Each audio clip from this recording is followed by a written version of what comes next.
Mesdames, Messieurs, je suis très heureux d'ouvrir ce deuxième cycle de conférences organisé par la chaire de philosophie à l'hôpital en lien avec l'établissement public de santé mentale départemental de l'Aisne. Bienvenue au public et à nos conférenciers. Notre bel établissement fait partie depuis 1 an de l'écosystème de la chaire de philosophie et accueille sur son site de Prémontré des conférenciers de haut niveau dans un souci de susciter à la fois des réflexions mais aussi des actions. Nous avons inauguré ce partenariat avec un premier cycle de conférences sur la thématique soins, contention, liberté, sujet ô combien central en psychiatrie et qui a été fortement suivi et apprécié. La thématique de la saison 2022-2023 portera sur soins, nature et patrimoine et s'inscrit en continuité avec la précédente. Il s'agit en effet de s'interroger sur le prendre soin de l'humain en prenant soin du vivant dans sa globalité. Les problèmes environnementaux auxquels nos sociétés sont confrontées depuis déjà pas mal de temps nous rappellent combien nous sommes tous vulnérables, que nous soyons ou pas malades, et que la nature, dont l'homme a prétendu être maître et possesseur, est également vulnérable. Dit autrement, la santé des personnes n'a de sens que si elle s'inscrit dans une nature saine et dans une société saine et solidaire, autant que possible. Nous savons combien la nature peut apaiser la souffrance et ce séminaire sera l'occasion de le rappeler. Grâce à ce nouveau cycle de conférences, nous pourrons, j'en suis convaincu, repenser l'interdépendance entre nature et société, valoriser notre patrimoine écologique, qui est remarquable, pour des soins moins fonctionnels, plus humains et initier également de nouvelles pratiques. Je remercie d'ores et déjà celles et ceux en interne et à la chaire de philosophie qui ont contribué à la mise en place de ce cycle et vais céder la parole à Loïse Giraud qui va nous préciser les temps forts du cycle de conférences. Merci de votre attention. Bien, bonjour à toutes et à tous. Merci beaucoup d'être présents pour le lancement de ce nouveau cycle de conférences de la chaire de philosophie à l'hôpital, dédié donc à soins, nature et patrimoine. Alors avant de lancer la conférence, quelques mots effectivement d'introduction pour présenter la logique d'ensemble de ce séminaire.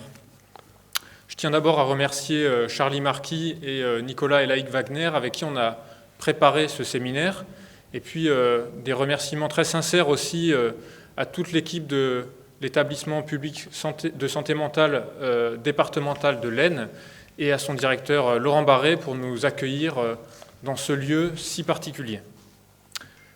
Alors justement, peut-être qu'on peut commencer par ce lieu si particulier pour expliquer en quoi cela a du sens aujourd'hui de parler de soins, nature et patrimoine. J'invite toutes les personnes d'ailleurs qui nous suivent à distance à regarder sur Internet établissement de Prémontré, vous verrez à quoi cela ressemble. Quand on y a pénétré tout à l'heure, je crois que c'est vraiment le type d'endroit où on se dit tout de suite qu'il y a une âme. Et l'âme de ce lieu, c'est sans doute l'âme du bâtiment lui-même, l'âme du site historique, du site naturel qu'il héberge, et puis toute l'histoire dont ce lieu est chargé, toute l'histoire dont nous héritons. Chacun, sans doute, a une relation différente avec ce lieu, mais pourtant je crois qu'on peut tous s'accorder pour dire que ce lieu inspire quelque chose comme le respect. Autrement dit, on a envie de prendre soin de ce lieu. Puis en disant cela, on a envie de prendre soin de ce lieu qui a une âme. On peut se demander si la relation inverse n'est pas au moins aussi forte, c'est-à-dire si ce n'est pas le lieu lui-même qui parfois prend soin de nous. D'abord au sens où le lieu nous survivra, c'est certain, il était là bien avant nous, et puis aussi au sens où pratiquer les soins ici à Prémontré, c'est sans doute très différent de pratiquer les soins, je ne sais pas, dans un établissement psychiatrique flambant neuf, sans vue sur la nature, en plein centre-ville. Donc très clairement, le lieu conditionne le soin. Alors on le voit bien, juste avec ces quelques éléments, qu'on ne peut pas aujourd'hui penser le soin sans prendre en compte la dimension environnementale, que ce soit la dimension environnementale du bâti, mais aussi plus largement la question de la pollution. En France, par exemple, la pollution de l'air, 40 à 100 000 morts par an. Donc évidemment, prendre soin implique de se questionner sur ces déterminants qui au fond nous interroge sur les grands déterminants de la santé publique et donc la place de la prévention en santé publique. De la même façon, on ne peut pas penser aujourd'hui la production de connaissances et de toute autre forme de production ou construction sans adopter une logique soignante. L'architecte ou l'agriculteur, par exemple, doit se soucier des conditions qui lui permettront de poursuivre son art dans les années à venir. Là encore, on parle de prendre soin donc, du patrimoine, de la nature, mais comme on l'a dit, la relation n'est pas symétrique. La crise écologique, c'est une crise avant tout qui affecte l'humain, c'est-à-dire qu'il y a un effondrement clair du vivant, mais la nature survivra à l'humain. Donc là encore, il faut toujours s'interroger dans les deux sens, c'est-à-dire s'interroger aussi dans quelle mesure la nature ou le patrimoine prennent soin de nous-mêmes. Alors on le voit bien, les relations entre soins, nature et patrimoine sont extrêmement complexes. Complexes parce que réciproques, et puis parce que ce sont des notions très larges, polysémiques. Alors, pour vous détailler un petit peu le mouvement global du séminaire, on va justement commencer par 3 premières séances qui vont essayer d'éclaircir un petit peu ce paysage, de débroussailler, on pourrait dire, pour essayer d'y voir un petit peu plus clair sur les relations entre ces 3 notions. Et puis ça va commencer donc dès aujourd'hui, avec donc une réflexion sur l'organisation du savoir et puis l'organisation aussi du progrès humain. Le progrès humain qui a été pensé comme une forme de distanciation, voire d'arrachement à la nature, qui a eu donc de nombreuses conséquences sur la façon dont nous sommes organisés. On détaillera dans une deuxième séance, la prochaine, donc, les conséquences que cette vision productiviste, consumériste de la société a pu avoir en termes d'inégalités, les inégalités sociales, économiques, patrimoniales, écologiques, sanitaires, souvent se cumulent sur les mêmes types de populations. C'est ce que nous interrogerons dans une deuxième séance. Et puis donc une troisième séance qui sera une invitation à penser de façon plus globale avec le concept de One Health, une seule santé, qui nous invite finalement très simplement à réaliser qu'il n'y aura jamais d'humain en bonne santé sur une planète malade. Voilà pour le premier temps de ce séminaire qui permettra de poser les enjeux généraux. Dans un deuxième temps, donc, on essaiera de recenser de façon très concrète les pratiques existantes qui nous invitent à penser autrement le prendre soin. Donc ce sera par exemple étudier la façon dont les établissements de santé sont implantés sur un territoire, la façon dont aussi on fait venir la nature dans un établissement de santé. Ça nous invitera donc à parler de jardins thérapeutiques, d'architecture soignante, et puis à s'interroger sur les démarches de restauration, que l'on parle de restauration des personnes, restauration des bâtiments historiques, restauration des écosystèmes, étudier un petit peu les convergences entre ces différentes approches. Voici pour le deuxième temps, donc, qui sera recensement des pratiques existantes. Et puis donc, le troisième et dernier temps de ce cycle de conférences, on essaiera d'identifier certains principes fondateurs d'une société du soin. Une société du soin, ce serait déjà une société dans laquelle la vulnérabilité n'est plus niée, mais plutôt considérée comme une ressource. Une société aussi où on envisage l'avenir au prisme de la résilience, une société qui produit des récits pour fédérer autour de valeurs nouvelles, et puis une société, bien sûr, qui refonde ses pratiques démocratiques. Alors, en termes de méthode, donc, vous allez le voir, on aura une séance par mois jusqu'au mois de juin. On vous annoncera au fur et à mesure les intervenants et puis l'intitulé précis de chaque séance, mais vous avez dû le sentir déjà un petit peu aux quelques mots qu'on a déjà évoqués. Notre souci constant dans la conception de ce séminaire, ça a été de coupler la théorie à la pratique. Et ça se traduit déjà par les intervenants que l'on a invités et qui systématiquement organiseront un dialogue justement sur ces aspects à la fois théoriques et pratiques. Ça nous a semblé particulièrement important parce que les définitions produisent des actions. Si vous considérez que la nature est extérieure et inépuisable, vous n'allez pas vous y rapporter de la même façon que si vous considérez qu'elle fait partie de vous-même. Mais de la même façon, les actions, les sensations dans notre monde alimentent notre réflexion. Sans doute que l'agricultrice, l'ouvrier, l'infirmier ont des rapports, des conceptions différentes de la nature. Dans chaque séance, nous aurons aussi, chaque fois que possible, des courtes interventions des équipes de l'EPSM qui nous permettront d'ancrer le sujet de la séance du jour dans les projets actuels des équipes et puis dans la vie de l'établissement plus généralement. Et puis bien entendu, il y aura un temps de questions qui sera prévu pour clore chaque séance afin qu'on puisse échanger avec la salle. Donc ce séminaire, vous le voyez, il s'adresse bien sûr aux agents hospitaliers, professionnels de santé qui souhaitent enrichir leur pratique du soin. Il s'adresse bien sûr à tous les acteurs qui travaillent auprès des vivants non humains. Il s'adresse évidemment aussi à tous les acteurs du patrimoine, qu'il s'agisse du bâti ou du savoir, toutes les personnes qui nous aident à transmettre. Donc finalement, ce séminaire, il s'adresse à tous les citoyens, tous les habitants de la planète Terre qui, chacun à leur façon, peuvent être soignants de leurs proches, humains ou non, de leur habitat, soignants du monde dans son ensemble, du monde qu'ils transmettront à leurs enfants. Je vous remercie pour votre attention et puis je vais donner la parole donc à Gaël Viola pour l'introduction de cette première séance. Oui, donc bonjour à tous. Rapidement, donc pour vous expliquer le format de cette séance. Donc moi je m'appelle Gaël Viola, j'ai le rôle de modérateur et j'interviendrai principalement pour la séance de questions-réponses à la fin. Nous avons donc nos deux intervenants, Catherine et Raphaël Larère, donc à ma droite, qui vont réaliser cette conférence pour environ 1 heure. Et ensuite, on aura une demi-heure à 3/4 d'heure de questions-réponses. Il y a une partie des participants qui sont en ligne par le biais de Zoom. Et donc, c'est à ma gauche, c'est Victor Caron qui assure le rôle de modération auprès des Zoomers. Et donc, chacun, à la fin, pourra poser des questions, que vous soyez en présentiel ou aussi par Zoom. Donc, je laisse la parole aux intervenants. Bonjour et merci à ceux qui sont là d'être là et merci aux organisateurs, à l'hôpital de Prémontré et à la chaire de philosophie de nous avoir invités et de nous faire inaugurer ce cycle, ce qui est un grand honneur. Nous espérons être à la hauteur. Alors je dis peut-être rapidement qui on est, hein. Moi, je suis... nous sommes tous les deux retraités. Moi, de l'enseignement supérieur. Je suis toujours, puisque je suis professeur émérite, ce qui veut dire retraité, à l'université Paris 1, Panthéon-Sorbonne.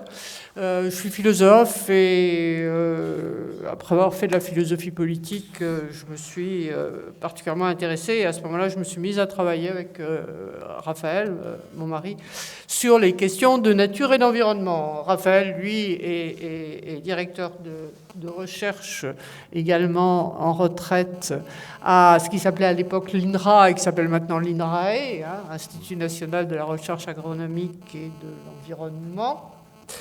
Et donc tous les deux, nous travaillons, alors à la fois effectivement théoriquement et pratiquement, sur les questions de nature, d'écologie, de protection de la nature, de questions des techniques. Bon, et c'est à ce titre que nous allons vous présenter ce soir, soit nature patrimoine, on a repris le titre général, la fin du grand partage, disons la question, jusque-là on a parlé de nature comme si ça allait de soi, mais on va voir que d'une certaine façon ça ne va pas de soi, et c'est un peu comment on peut parler de la nature aujourd'hui dont nous allons parler.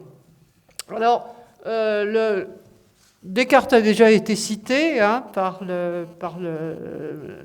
l'introducteur. J'y reviens, la phrase célèbre, il s'agit de nous rendre comme maîtres et possesseurs de la nature, se trouve dans le discours de la méthode de René Descartes, donc, qui est publié en 1637, donc, premier tiers, un peu plus, du XVIIe siècle. Bon, alors, la phrase est très connue, je voudrais simplement, c'est une promesse que fait Descartes dans le discours de la méthode, une sorte de présentation de sa philosophie avec des échantillons de ce qu'il est capable de faire, pense-t-il, et ce qu'il annonce, donc en promettant que nous pourrons nous rendre comme maîtres et possesseurs de la nature. Ce qu'il promet, eh bien, je vous l'ai mis parce qu'on le cite moins souvent. Alors, bon, c'est du français du XVIIe siècle, donc artifice, on dirait maintenant objet technique, ou produit fabriqué.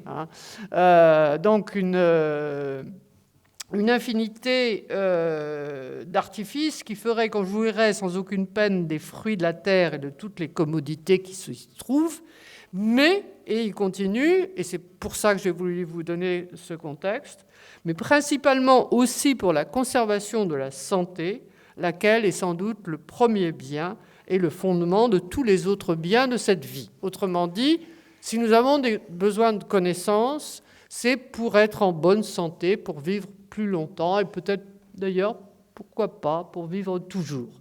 Alors, on cite parfois cette fin pour dire, mais non, c'est pas une sorte de déclaration de conquête de la nature. Le souci de Descartes, c'est le bien des hommes. Bon, on y reviendra, mais je voulais le dire en introduction. D'une promesse, nous rendre comme maître et possesseur de la nature, qui est quand même, bon, si on le cite si souvent, Descartes n'est pas le seul à dire ça, c'est l'idée de son époque, mais il l'exprime particulièrement bien et il le théorise particulièrement bien, c'est que c'est à l'origine de l'idée de ce que Descartes appelle des connaissances utiles, c'est-à-dire des connaissances qui permettent de se projeter dans l'avenir et pour construire un pouvoir, là c'est Auguste Comte, le philosophe du XIXe siècle que je vous cite, savoir pour prévoir et prévoir pour pouvoir. Et ce pouvoir, c'est un pouvoir technique et c'est un pouvoir sûr.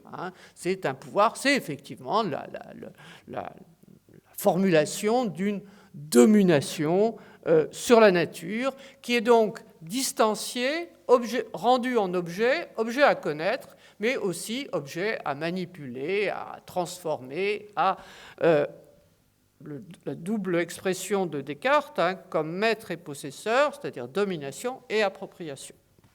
Alors, c'est cette façon de considérer la nature comme un grand ensemble extérieur aux humains qui peuvent se tenir à distance pour la connaître et pour agir sur elle, qu'on désigne plus techniquement sous le nom de dualisme. Et ce qu'on a repris, alors c'est un sociologue, un psychosociologue, Serge Moscovici, qui écrit en 1969 une histoire humaine de la nature. Il a désigné ça comme le grand partage, le partage entre l'homme et la nature, entre la culture et la nature, entre la société et la nature, on en verra différents aspects. Alors, la première question qu'on peut se poser, effectivement, c'est quoi ce dualisme? Vous avez sans doute entendu, ou vous avez vu le mot, généralement pour le décrier, d'ailleurs, on va y venir, mais qu'est-ce qu'on entend par là? Dualisme, c'est dualité, il y a de quoi, à quel niveau? Alors, puisque j'ai commencé par Descartes, commençons par le niveau philosophique ou même métaphysique, qui est son objet. Descartes est celui qui dit il y a deux substances, il y a la substance étendue, c'est la nature, ce sont des corps en mouvement, c'est le domaine de l'extériorité, et puis l'autre substance, c'est l'esprit ou la pensée, qui est le domaine de l'intériorité. Si la pensée peut connaître son extérieur, qui est la nature, elle ne peut que, elle doit revenir sur elle-même pour se saisir, donc par une sorte de connaissance intérieure. Ça, si vous voulez, c'est le niveau philosophique auquel tous les autres philosophes, Spinoza, Leibniz, Kant et d'autres après, vont continuer à se référer. C'est pour ça qu'on cite tellement Descartes. Le deuxième niveau, alors j'ai dit épistémologique, ça veut dire qui est relatif à la connaissance, c'est sur cette séparation des deux substances. S'il y a deux substances, il y a deux façons de les connaître. Alors, d'une part, pour ce qui concerne les corps, c'est, disons, le grand succès scientifique, le grand développement scientifique de la modernité à partir du XVIIe siècle, qu'on désigne sous le nom de mécanique, c'est-à-dire cette science est une science du mouvement des corps ou des corps en mouvement, et qui est fondée sur deux points qui vont lui donner sa force. Il y a d'abord la capacité à quantifiés, ces mouvements sont quantifiables, ils sont mathématisables, et puis une conception beaucoup plus simple de la causalité que les conceptions antérieures qu'on avait dans l'Antiquité, où la causalité, c'est la transmission de la cause à l'effet, donc on peut suivre les chaînes de cause et d'effet, les longues chaînes de cause et d'effet, en donnant une expression chiffrée, et c'est ça qui va permettre de faire des lois de la nature. Alors à partir de ça, il y a l'énorme développement scientifique à partir du XVIIe siècle, puis qui va se continuer, et qui se continue jusqu'à nous, physique, chimie, et puis thermodynamique, et puis tout ce qui va donner en même temps mais va permettre aussi le développement technique, alors qu'il vient un peu plus tard. Les grands changements techniques, c'est à la fin du XVIIIe siècle, et puis surtout, c'est la révolution industrielle au XIXe siècle, mais c'est là qu'on peut revenir à Auguste Comte, savoir c'est prévoir, savoir pour prévoir, et prévoir pour pouvoir. Donc on peut maîtriser la nature parce qu'on peut anticiper, et en anticipant les effets, agir, construire ce que Descartes appelait les artifices, et que nous n'appellerions plus les artifices, mais des machines, disons, et des constructions diverses. Alors l'autre et dernier niveau où le dualisme est important, et je pense que c'est là qu'il est le plus important, c'est un niveau normatif, c'est-à-dire pas de descriptif, mais de valeur et de prescription, qui est à la fois moral et politique. Alors moral, qu'est-ce que ça donne sur le plan moral, le dualisme ? Ça donne l'idée qui est encore assez dominante, que la moralité ne concerne que les humains entre eux. Elle concerne tous les humains. Tous les humains sont moralement égaux, sont des sujets moraux, mais seuls les humains sont des sujets moraux. Autrement dit, tout le reste, la nature, n'a aucune, est purement neutre, elle n'est ni bonne ni mauvaise, elle n'a aucune fin, il n'y a rien de moral là-dedans, et donc ça permet de faire de la nature de ce qu'on veut, la considérer comme un ensemble de ressources à la disposition de l'homme. Ça, c'est le niveau moral, réservé, ce qu'on a appelé l'anthropocentrisme. La moralité est une affaire humaine, et du coup, la neutralité morale de tout ce qui est nature. Donc ça n'a pas de sens de dire c'est selon la nature ou c'est contre la nature, comme on pouvait dire autrefois. L'autre aspect, je dirais, ça sépare ce qui est de l'ordre du travail des scientifiques, qui ont connaissance de la nature, et de l'autre côté, ce qui est de l'ordre de la politique, des rapports des hommes entre eux, dans la construction d'une vie commune. Et donc, c'est un schéma de décision que la crise écologique nous a ramené, auquel nous sommes encore habitués, même s'il est parfois mis en question, qui est l'expertise scientifique, on dit ce qui est, et la décision politique qui, elle, peut correspondre à des normes. Alors, en vous présentant, j'ai oublié le point intermédiaire de mon côté des connaissances. Je vous ai dit, sur la science de la nature comme mécanique des corps, mais du coup, ça veut dire que, et c'est une idée à laquelle on arrive au XVIIIe et au XIXe siècle, s'il y a une science des phénomènes humains, ça relève d'un autre type de science. Donc on va distinguer, alors les expressions vont changer, les sciences de la nature d'un côté, au XIXe siècle on parlera de sciences morales et politiques, et puis au XXe et encore maintenant on parle de sciences humaines et sociales, SHS, mais c'est donc deux ordres de connaissances séparés. Donc vous voyez comment ce qu'on appelle le dualisme opère à la fois dans la réflexion sur ce qu'il en est de l'être et comment se répartit l'être, dans le partage des connaissances et ce qu'on peut espérer connaître, mais aussi dans la conduite de la vie, comme aurait dit Descartes, dans la différence, l'idée de l'exception humaine, hein, l'idée qu'il n'y a de moralité et de politique que du côté des humains et que le reste est à notre disposition. Alors, ce dualisme, hein, qui, je vous dis, a organisé la pensée à différents niveaux et différentes sphères des existences humaines, on en a vu les limites, ou disons, ce prodigieux développement technique, industriel, agricole, etc., qui marque le 19e, le 20e siècle et qui continue maintenant, a quand même commencé à rencontrer des limites. Hein. On s'est rendu compte que il y avait aussi un certain nombre, disons, d'inconvénients. Alors, j'en rappelle rapidement deux. Hein. Il y a que toute cette industrialisation, toute cette révolution industrielle, toute cette façon de creuser la terre pour y avoir des minéraux, du pétrole, de construire des maisons, ça avait aussi des effets destructeurs sur l'environnement naturel sur lequel on agissait, et on a commencé à se dire, c'est un souci qui apparaît dès le 19e siècle, qu'il ne suffisait pas d'exploiter, de dominer, de s'approprier la nature, peut-être aussi fallait-il la protéger. Hein, première conscience de limite. Alors, puisque nous sommes dans des questions de santé, comme rencontre de limites, je pense qu'on peut citer le phénomène de l'antibiorésistance. Hein. C'est-à-dire que la découverte et surtout l'utilisation des antibiotiques, principalement après la Deuxième Guerre mondiale, a été un progrès médical énorme, hein, à sauver des vies qui auraient été condamnées au départ.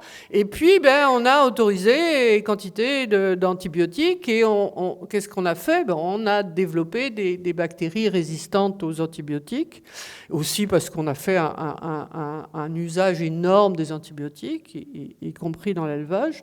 Et donc, on se trouve avec des bactéries résistantes aux antibiotiques qui posent bien des problèmes, en particulier aux hôpitaux, hein, avec les maladies nosocomiales, mais qui posent aussi, qui sont en train de devenir une menace. Je ne dirais pas qu'elle est absolument équivalente à ce qu'avaient supprimé les antibiotiques, mais on voit comment ce développement, hein, cette réponse à la promesse de Descartes, oui, on est devenu maître et possesseur, rencontre des limites. Alors c'est à partir de là qu'on a commencé à se demander pourquoi. Hein. Alors il y a des quantités de réponses, mais disons, quand ceux qui ont essayé d'aller jusqu'au fond des choses, à poser la question de façon radicale, se sont dit, le tort, c'est peut-être d'avoir considéré la nature comme Descartes disait, je ne veux plus parler de nature, hein, ça sent trop la déesse, je parlerai de matière. Qu'on a trop matérialiser la nature et que peut-être le problème vient de là. Alors je citerai sur cette critique, alors c'est à ce moment-là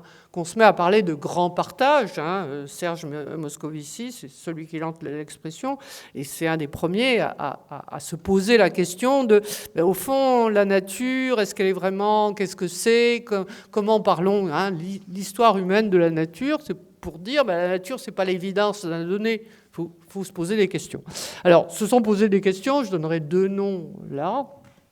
Celui de Bruno Latour, que vous connaissez certainement, qui est l'auteur d'une œuvre importante, mais je retiendrai « Nous n'avons jamais été modernes », publié en 1991, où Bruno Latour, si on pense que reprend l'expression de grand partage, et ce grand partage qui constitue la modernité, Descartes, les deux substances, Newton, etc., ce grand partage, dit Bruno Latour, il n'existe pas.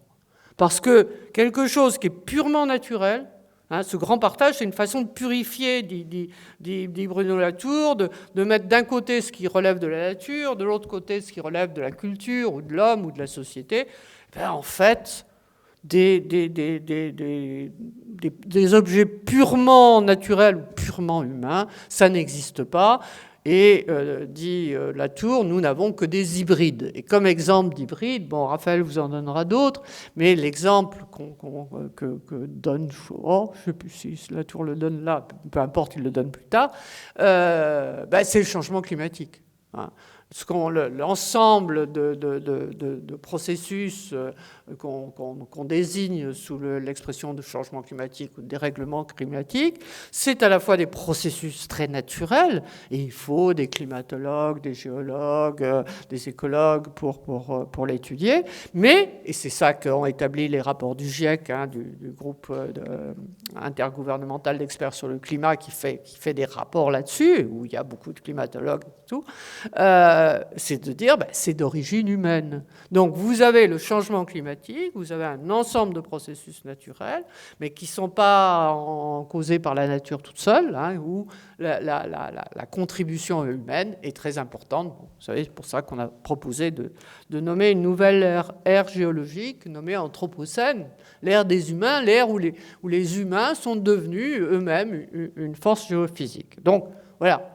C'est vraiment l'hybridité. Il n'y a pas la nature d'un côté et l'humain d'une autre. On ne peut plus faire la différence. Alors ça, on pourrait dire c'est une critique interne. Hein, de dire, bon, le dualisme de la nature, il ne décrit rien, en fait. Il brouille les idées plutôt qu'il nous aide.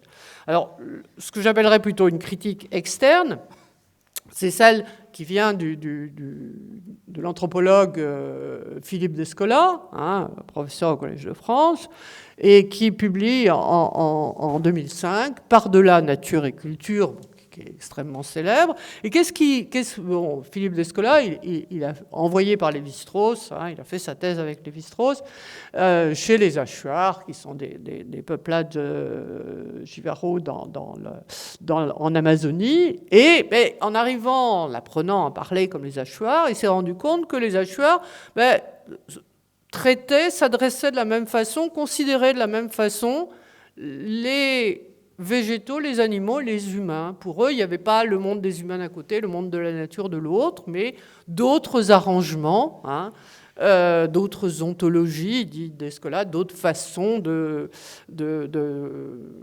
grouper les existants.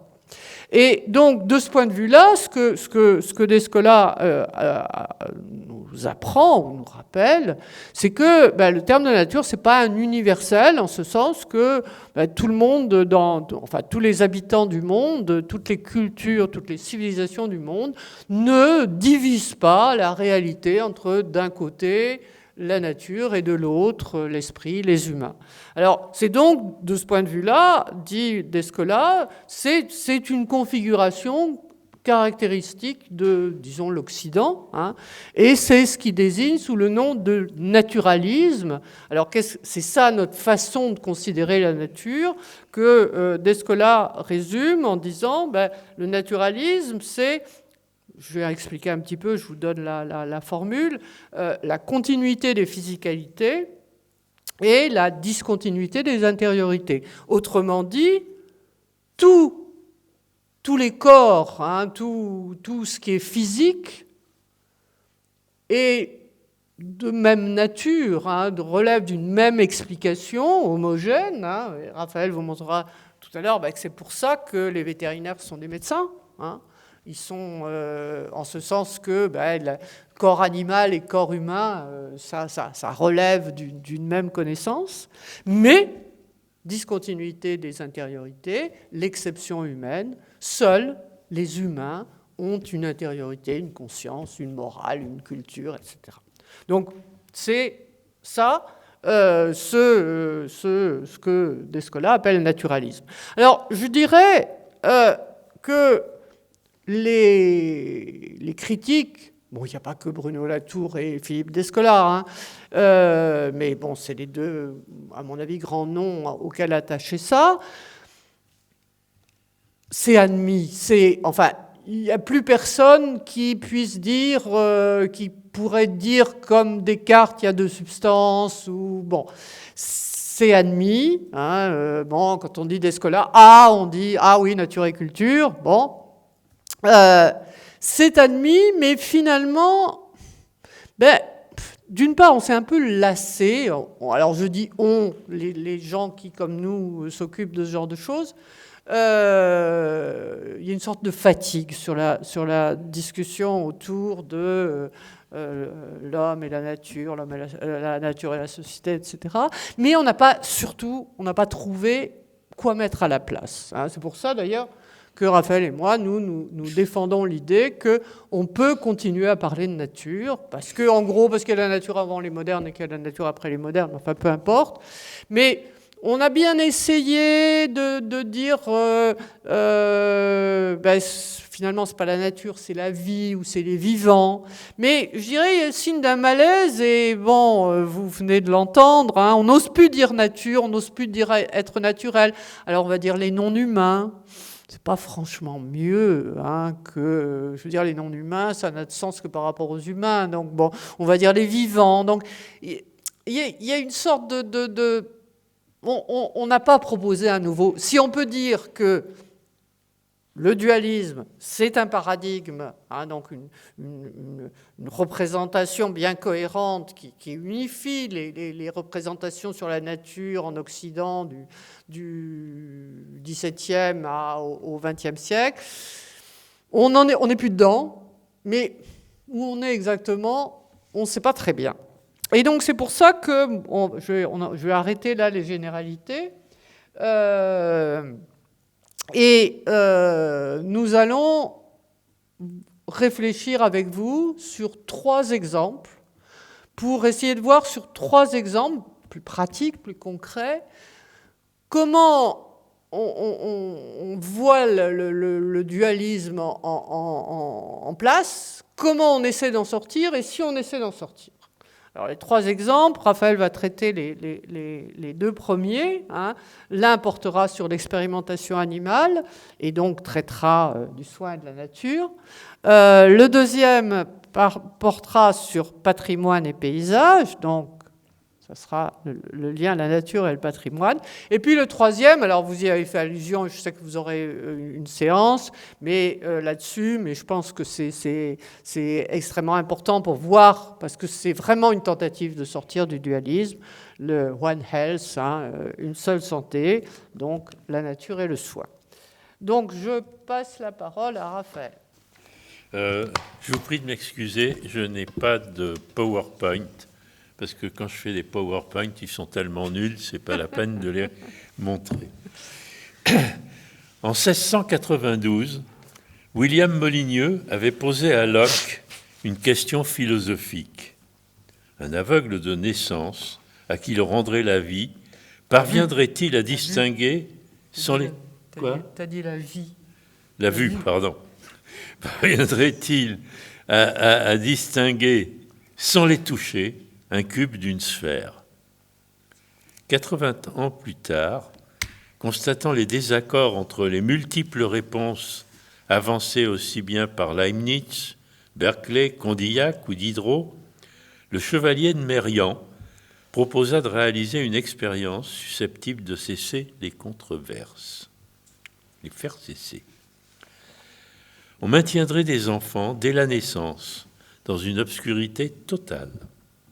Au bout de plusieurs années de ce régime, on les confronterait à la lumière et l'on verrait s'ils parviennent alors à distinguer uniquement en les voyant des solides qu'ils avaient eu l'occasion de toucher dans la nuit noire où ils avaient été plongés.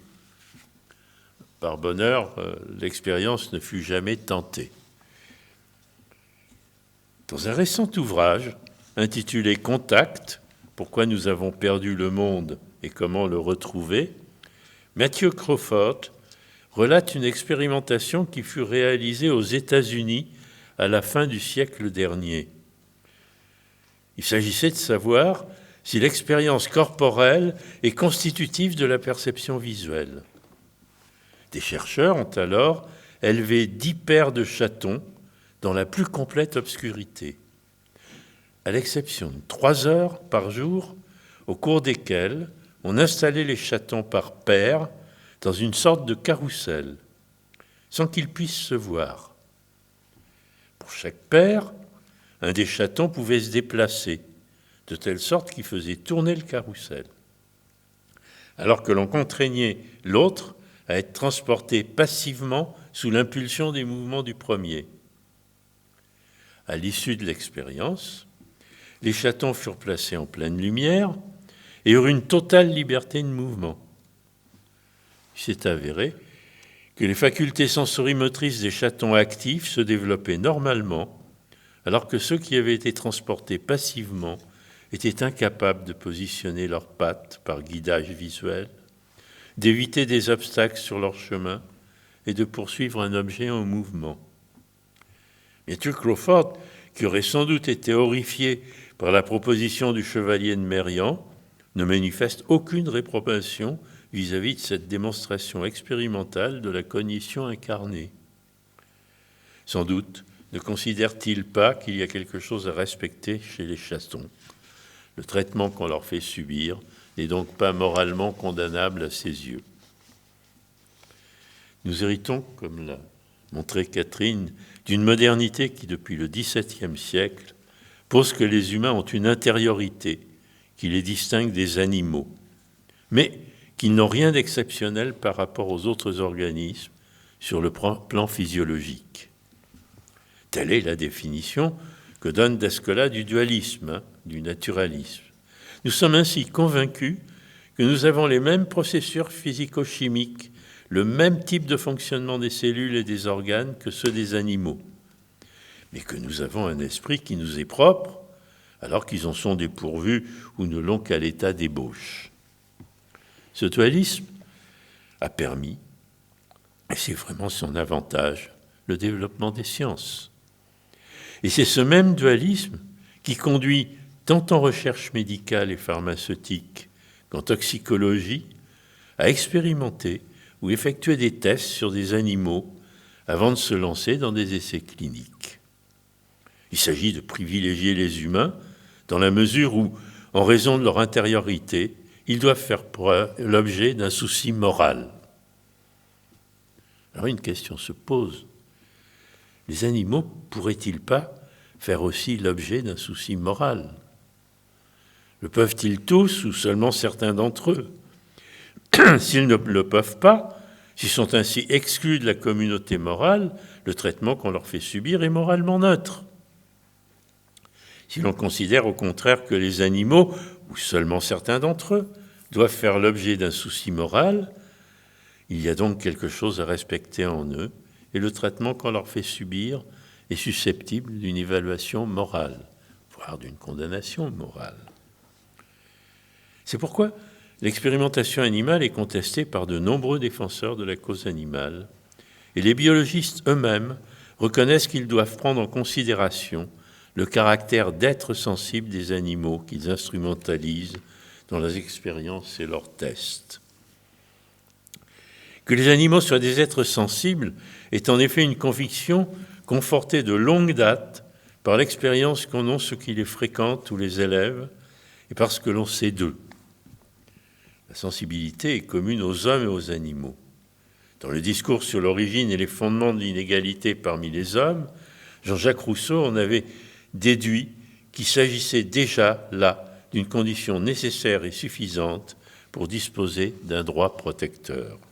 Je le cite. « Il semble en effet que si je suis obligé de ne faire aucun mal à mon semblable, c'est moins parce qu'il est un être raisonnable que parce qu'il est un être sensible. » Qualité qui, étant commune à la bête et à l'homme, doit au moins donner à l'une le droit de n'être pas maltraité inutilement par l'autre. Parce que ce sont des êtres sensibles, les animaux peuvent pâtir de situations, de traitements brutaux, de privations diverses. Ils ont des intérêts en propre, dont celui de poursuivre leur vie dans des conditions qui ne se résument pas au simple fait d'être nourris et de survivre. On reconnaît donc aux animaux un périmètre protecteur de droits moraux en raison de la nature d'individus auquel un tort peut être fait, et par conséquent, on reconnaît des obligations corrélatives qui incombent aux humains. Les biologistes ont pour mission de produire des connaissances, et ceux qui sont engagés dans la recherche médicale ou pharmaceutique ont pour devoir de contribuer à sauver des vies et guérir des malades. Or, ils considèrent que ça suppose nécessairement d'expérimenter ou d'effectuer des tests sur des animaux, ce qui revient éventuellement à infliger à ces êtres sensibles des contraintes, du stress, des douleurs, des mutilations, voire des interventions létales.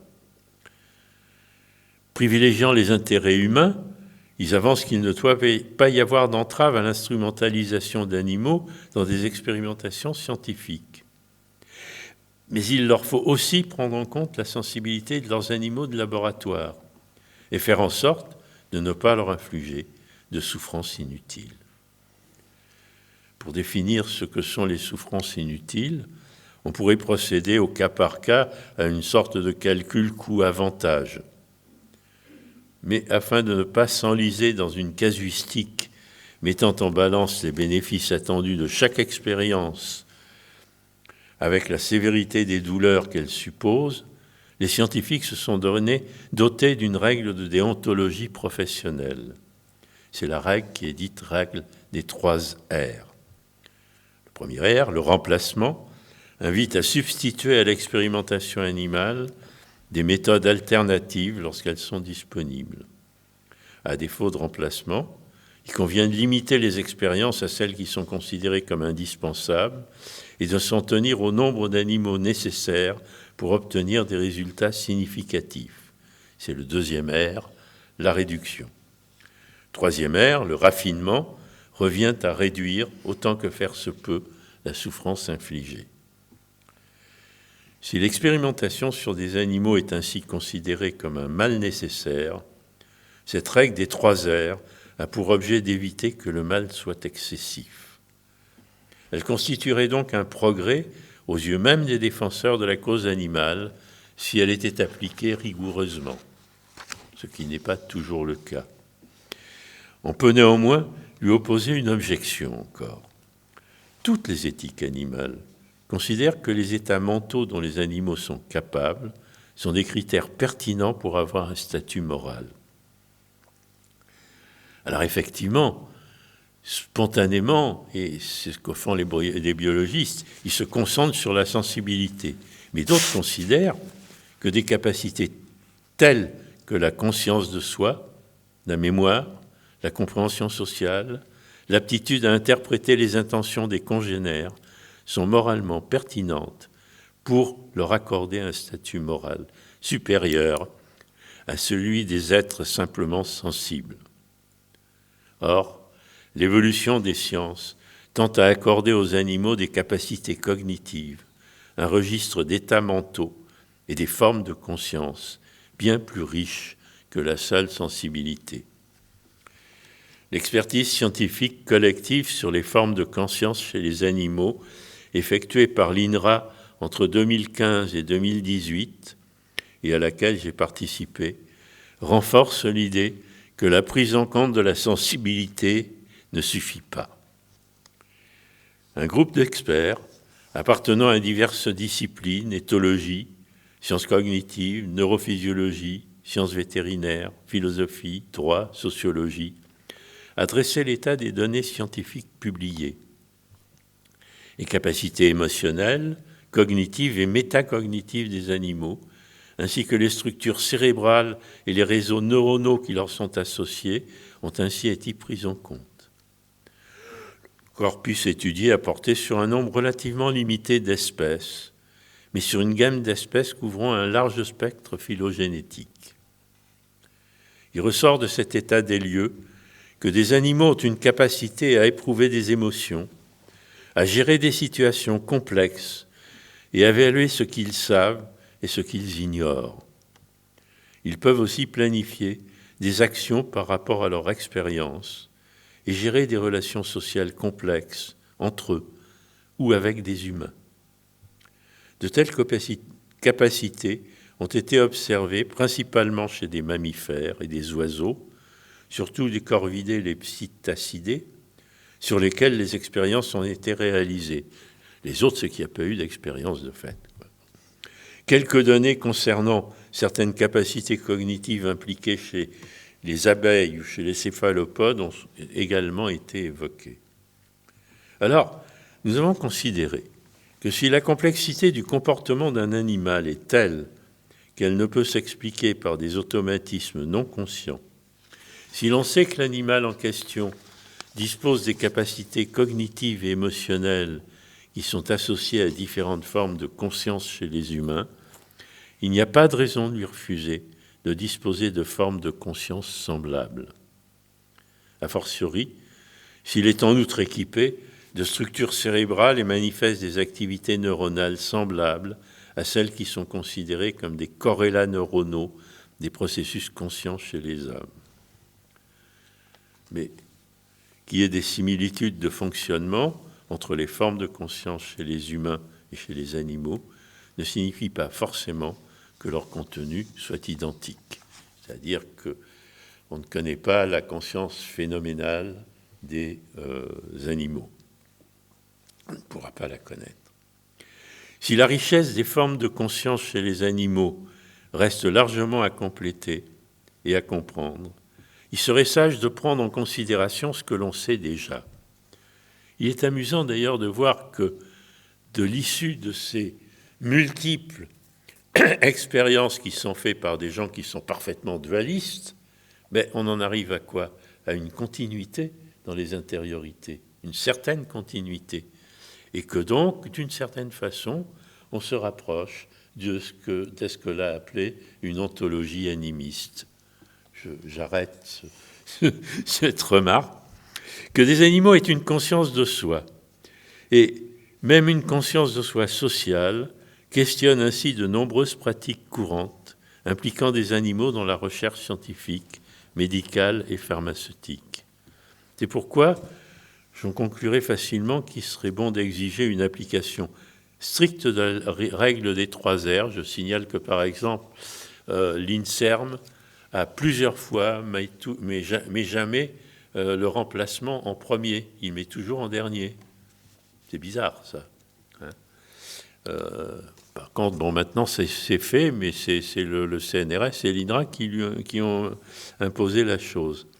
Il convient donc d'exiger une application stricte de la règle des 3 R et plus encore de développer des recherches sur les méthodes de substitution, et elles existent, dont l'adoption est trop lente et dont la recherche marque le pas. Voilà. Alors, on passe au suivant. Voilà, patrimoine et paysage. C'est tout autre chose. Ça va, finalement? Oui, je crois. De toute façon, je peux...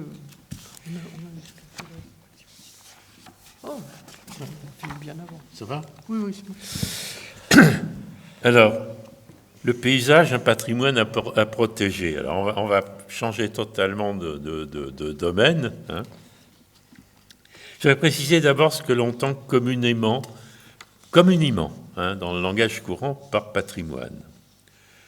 Lorsqu'un intérêt scientifique particulier, je cite là, lorsqu'un intérêt scientifique particulier ou que les nécessités de la préservation du patrimoine biologique national justifient la conservation d'espèces animales non domestiques ou végétales non cultivées, sont interdits. Bon, je mets plusieurs points. C'est ainsi que la loi du 10 juillet 1976, relative à la protection de la nature sur le territoire français, justifie l'interdiction de détruire, prélever, mutiler, détenir, transporter et céder tout spécimen des espèces figurant sur une liste limitative d'espèces protégées, liste limitative mais susceptible d'actualisation. Cette reconnaissance du caractère patrimonial des espèces sauvages s'est traduite dans le jargon commun des milieux associés à la protection de la nature par l'utilisation de l'expression d'espèces patrimoniales. C'est une expression qui m'avait toujours paru un peu bizarre, espèce patrimoniale, bon ben voilà, dont la présence est susceptible de justifier la protection de leur habitat. L'affirmation du caractère patrimonial des parcs nationaux et des réserves naturelles est tout aussi fréquente. Il s'agit donc, quand on parle de patrimoine, d'espèces et d'espaces pour lesquels les pouvoirs publics ont mis en place des dispositions juridiques et réglementaires exorbitantes du droit commun et qui sont de ce fait l'objet de pratiques de gestion spécifiques et de protection, bien évidemment. En un sens, il s'agit d'espèces et d'espaces qui ont été jugés remarquables par une communauté de naturalistes et acceptés en tant que tels par l'État. Je signalerai qu'il en est de même de la notion de patrimoine culturel dans le langage commun. Elle fait allusion à la richesse littéraire, artistique ou architecturale d'un pays ou d'une région, associant ainsi systématiquement patrimoine et remarquabilité, mais aussi patrimoine et nécessité de protection. Alors on peut considérer que tout paysage rural dont nous héritons a une dimension naturelle aussi bien que culturelle. C'est un patrimoine naturel parce qu'il est composé d'une mosaïque de milieux associés par un ensemble d'interactions qui sont dues soit à leur contiguïté, soit à la topographie et à la circulation de l'eau, soit aux espèces qui y trouvent des ressources dont elles ont besoin. C'est un patrimoine culturel, puisqu'il résulte de l'histoire des formes de mise en valeur du territoire, au cours des générations de paysans, de différentes générations ayant modifié la répartition du bâti, des agrosystèmes, terres arables, prairies, prés, parcours, bois, forêts, ainsi que leurs relations réciproques. C'est aussi un patrimoine culturel dans la mesure où le paysage n'est pas seulement un lieu, mais un regard sur le lieu. Un regard qui est source d'émotions positives ou négatives pour ceux qui le contemplent. De nombreux auteurs, dont Alain Roger et Augustin Berg, il a évolué maintenant depuis là-dessus, Augustin Berg, ont avancé qu'un pays ne devient paysage que lorsque l'on y porte un regard esthétique. Alain Roger écrivait ainsi « Le paysage est un produit de l'art ». Alors, je ne rentrerai pas dans les détails, mais depuis la Renaissance, l'esthétisation de la nature s'est focalisée sur l'expérience paysagère. Le pays est apprécié comme un tableau. La construction perspective en point de fuite unique a placé l'observateur hors de la nature qu'il contemple. La peinture paysagère a donc répondu à la séparation qu'établissait la modernité occidentale entre l'homme et la nature, le sujet et l'objet. Mais, exaltant le spectacle de la nature, cette même peinture paysagère, tout en entérinant la modernité, a nié le désenchantement du monde.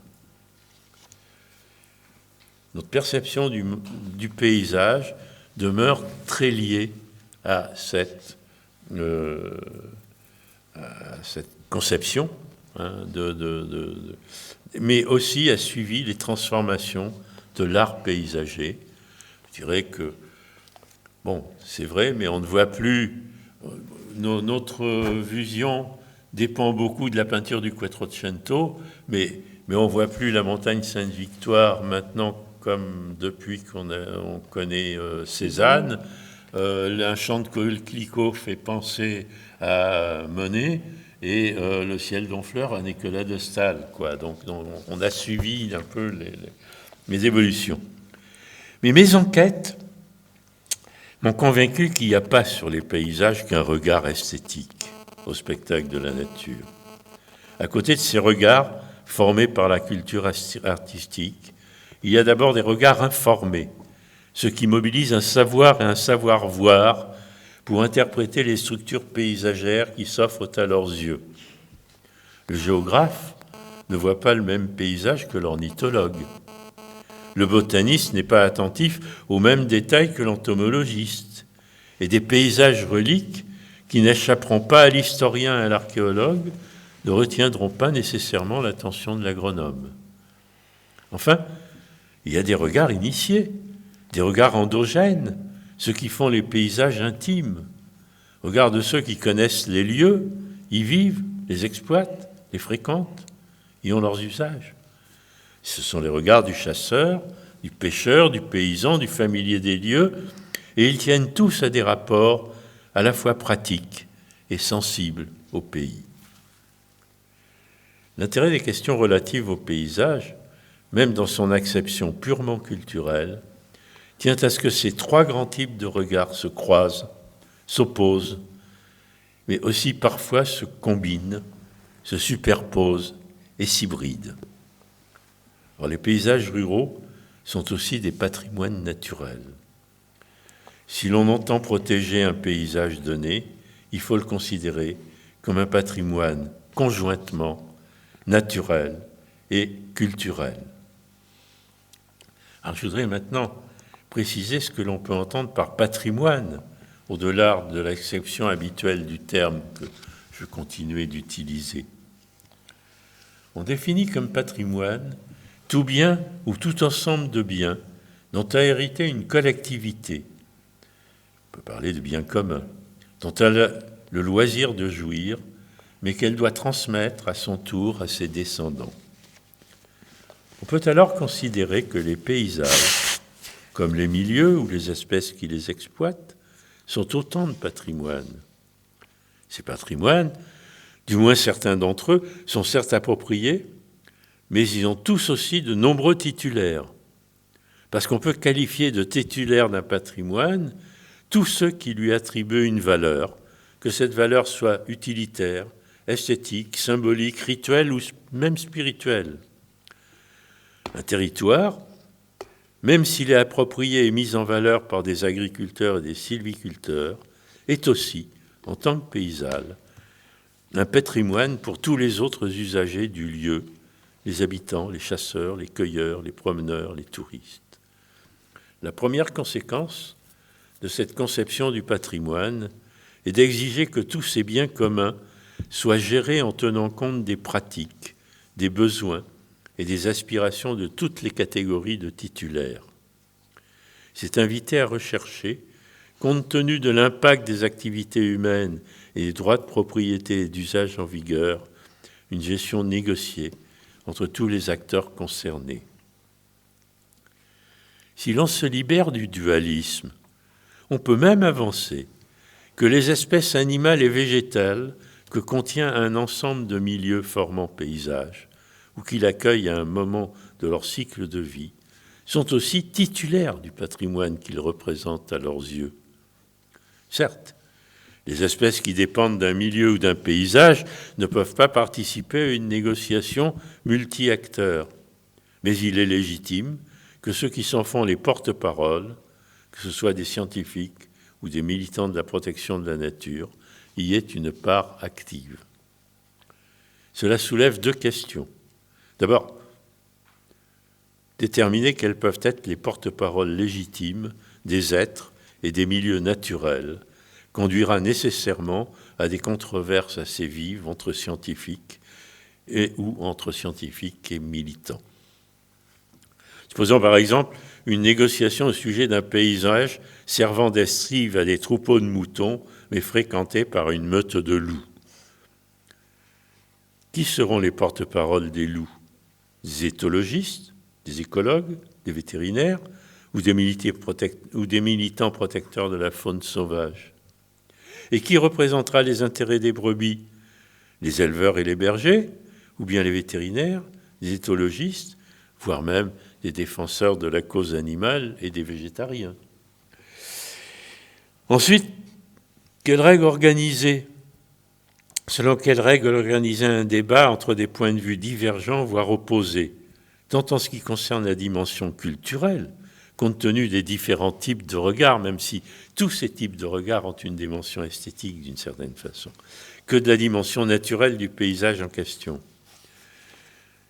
Si chaque génération est conçue comme l'usufruitière d'un bien dont elle a hérité et dont elle tire parti avec obligation de transmettre quelque chose d'équivalent pour garantir les conditions de vie des générations suivantes, on peut alors concevoir que le devoir d'une génération est de laisser les générations futures, dont nous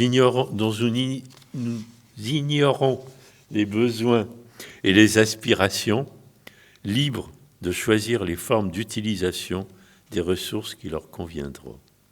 Il s'agit donc d'éviter de contraindre les relations futures à la nature par les rapports actuels. L'approche patrimoniale relève alors d'une éthique qui consiste à placer au premier rang de ses préoccupations le souci constant de préserver la liberté de choix de ceux qui nous succéderont. Transmettre une liberté de choix suppose de préserver la diversité, reconnaître d'abord la diversité des regards sur tout paysage, sans privilégier a priori l'un d'entre eux. Ensuite, la diversité naturelle.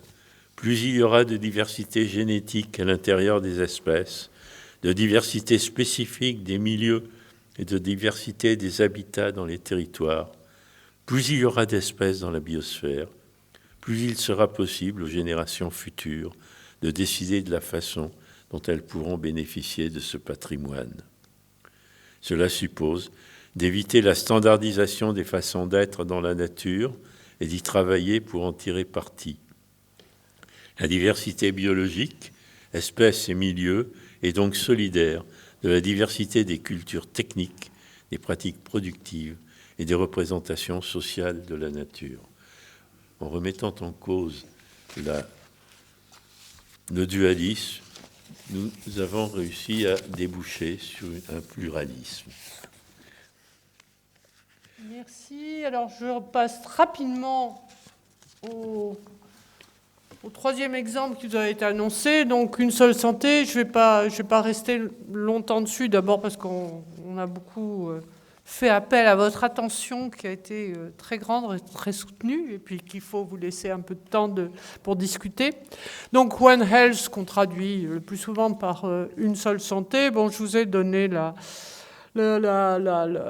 définition a été donnée, hein, je la reprends. Alors, c'est celle de l'OIE, de l'Office international des épizooties, bon, qui est l'organisation mondiale de la santé animale.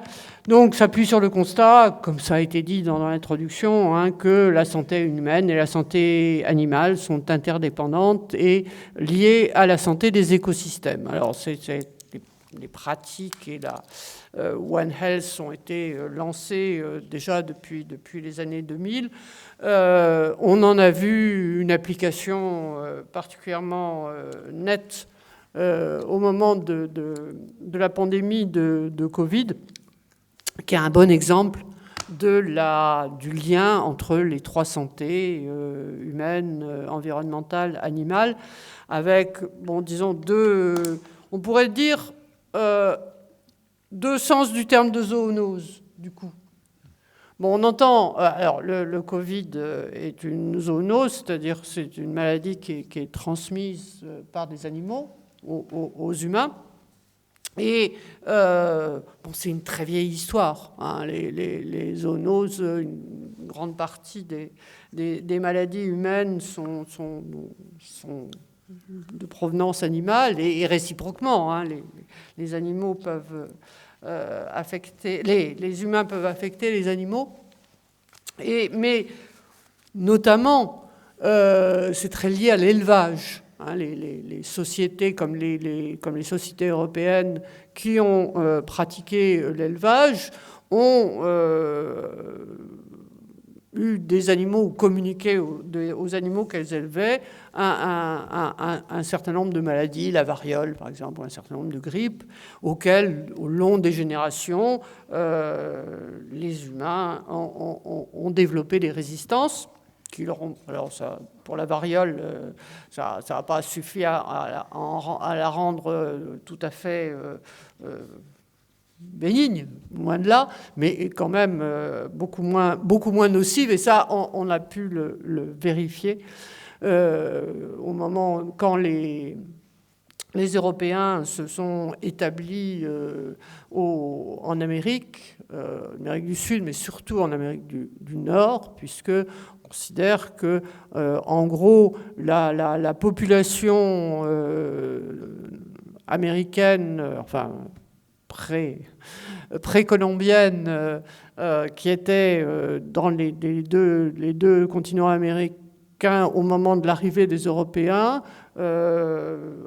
entre le moment de l'arrivée des Européens et, disons, le 18e, 19e siècle, il y a à peu près 90% de la population préexistante qui a disparu, et que dans cette disparition, une part très importante est due à la transmission de maladies auxquelles les populations précolombiennes, du fait qu'elles avaient beaucoup moins développé l'élevage que les populations européennes, n'avaient pas développé de résistance. Et donc, des grippes ou même de simples rhumes ont pu avoir des effets dévastateurs, et a fortiori la variole.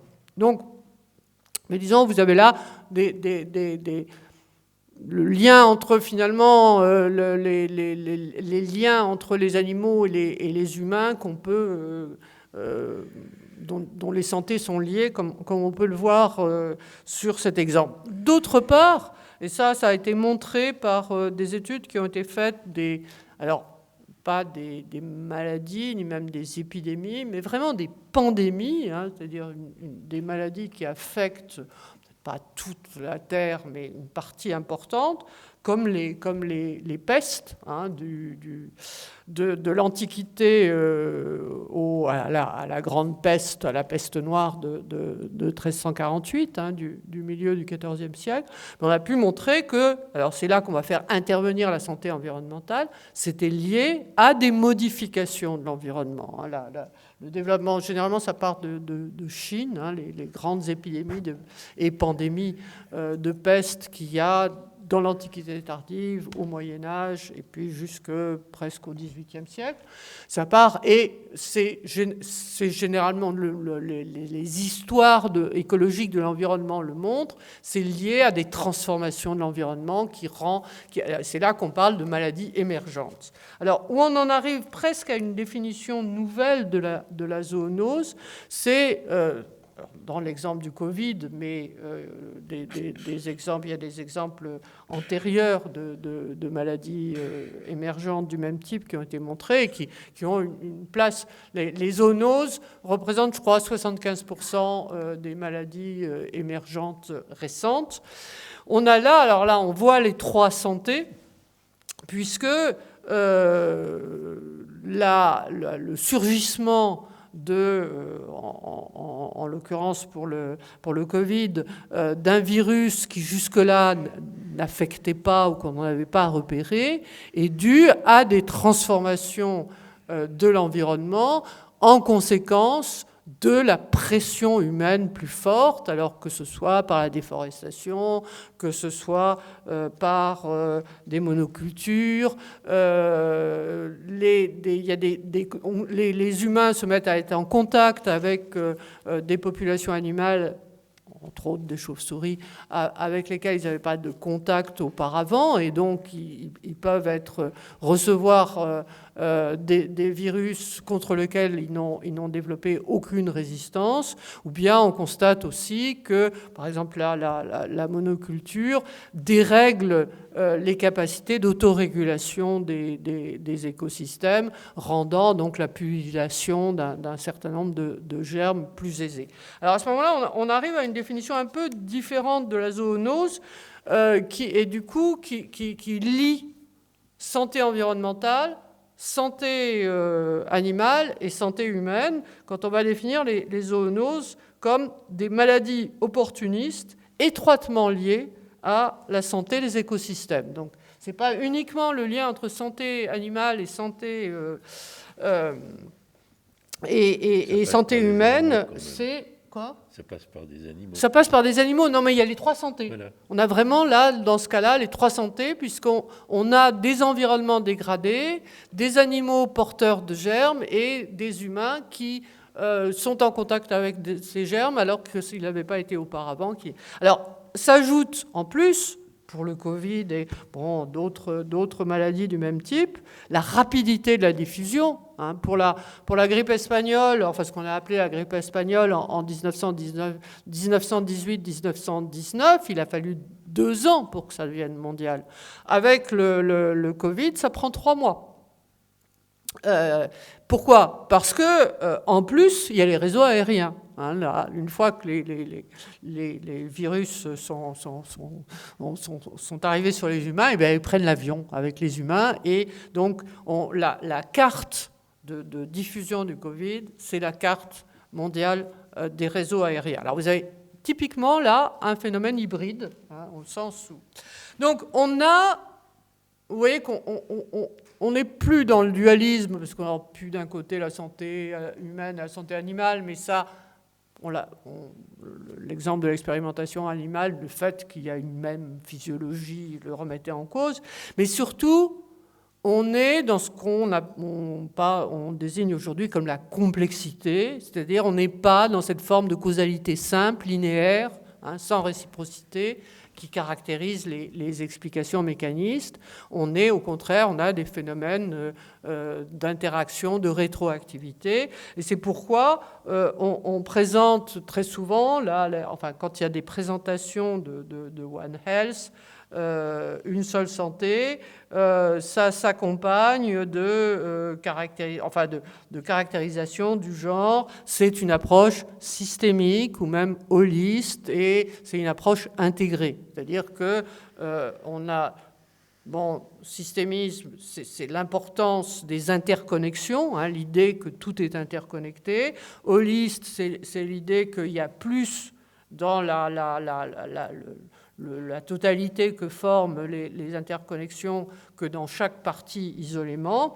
Et intégré, c'est qu'on ne sépare pas santé animale, santé humaine et santé environnementale.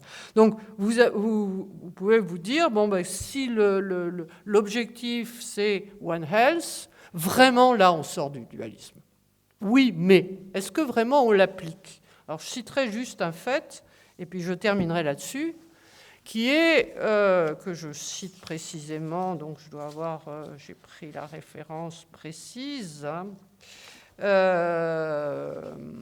qui est l'abattage de l'entière population de visons, auquel s'est livré, qu'a décrété le gouvernement danois en 2020, en décembre 2020.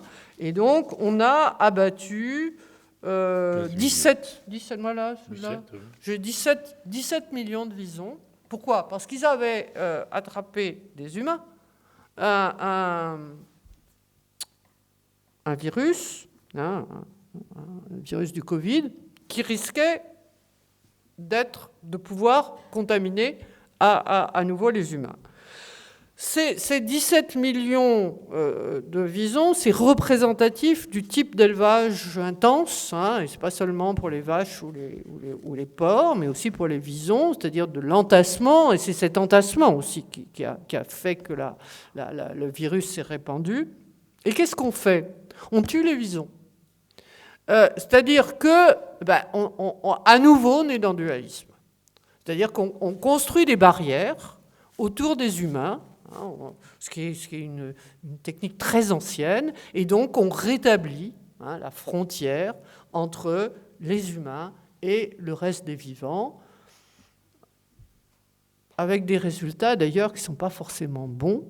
Mais je terminerai juste là-dessus pour poser une question, pour dire, vous voyez, on peut dire, et on a essayé de le montrer dans tous les exemples, que on est sorti du dualisme pour des raisons de connaissance et de pratique, mais que la force du dualisme, à mon avis, c'est, on n'a pas employé le terme jusque-là, je vais employer le terme d'anthropocentrisme, l'idée qu'il n'y a que les humains qui comptent, et à partir de là, comme on le voit sur l'exemple du massacre des visons danois, le dualisme y revient. Donc il est difficile à extirper.